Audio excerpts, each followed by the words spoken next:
বিসমিল্লাহির রহমানির রহিম। সুপ্রিয় মৎস্যচাষী ভাইয়ারা, আসসালামু আলাইকুম। আশা করি আল্লাহর রহমতে সকলেই ভালো আছেন। আজকে আমি কথা বলবো দেশি শিং মাছের সম্পর্কে। দেশি শিং মাছের পোনা অনেকেই চাষ করে বা চাষ করতে জানেন না, অনেকেই চাষ করে লস খাচ্ছেন। এই জন্য শিং মাছের পোনা সফলতা পাচ্ছেন না। দেশি শিং মাছের পোনা যদি টেকনিকভাবে চাষ করেন অবশ্যই 100% সফলতা পাবেন।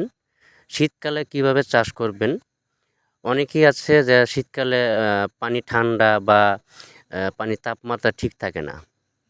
তো দেখা যাচ্ছে যে শিং মাছের পোনা আপনার যে কোনো ধরনের মাছের পোনা যদি চাষ করেন, গরমকালেও পানির তাপমাত্রা ঠিক থাকে, শীতকালে পানির তাপমাত্রা ঠিক থাকেন না। এজন্য কি করবেন?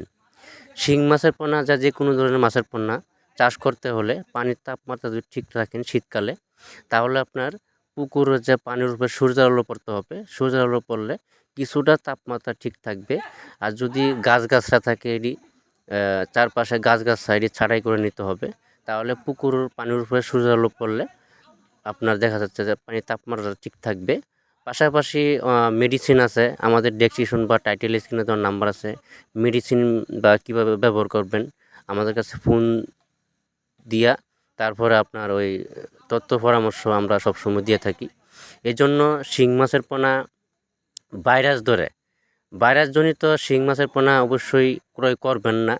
আরেকটা জিনিস হলো, শিং মাছের পোনা যে কোনো ধরনের মাছের পোনা পানিতে ছাড়ার পরে দেখা যাচ্ছে যে ভাইরাস ধরে। এর কারণ হলো যে আপনার কিছু পোকা আছে, এক ধরনের পোকা আছে হাঁস পোকা, আরেকটা পোকা আছে আপনার ওই কালো জিরার মতো গোল গোল পোকা আছে, আরেকটা হলো আপনার বা হাতের আঙ্গুলে গিরায় এরকম সাইজের একটা পোকা আছে। ওই 3-4 প্রকারের পোকা আপনার যখন মাছের শরীরে কামড় দেয় তখন ভাইরাসজনিত হয়ে যায়।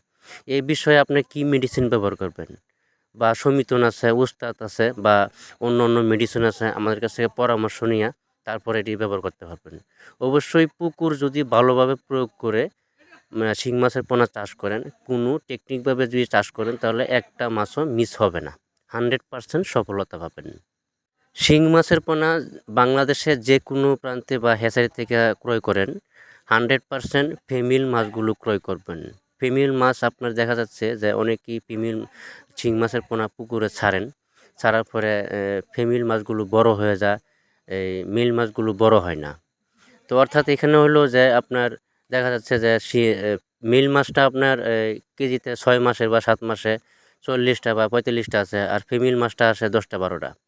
অনেকেই এই বিষয়ে চাষ করে লস খাচ্ছেন। দেখা যাচ্ছে যে মেল মাছটা বাজারের চাহিদা বা দাম কম, ফিমেল মাছটার দাম বেশি। এজন্য যেখান থেকেই শিং মাছের পোনা ক্রয় করবেন, 100% ভালো মন্দ দেখে শুনে যে ফিমেল মাছটা আছে এই মাছটা ক্রয় করার চেষ্টা করবেন। ভিডিওটি ভালো লাগলে সাবস্ক্রাইব করে রাখবেন।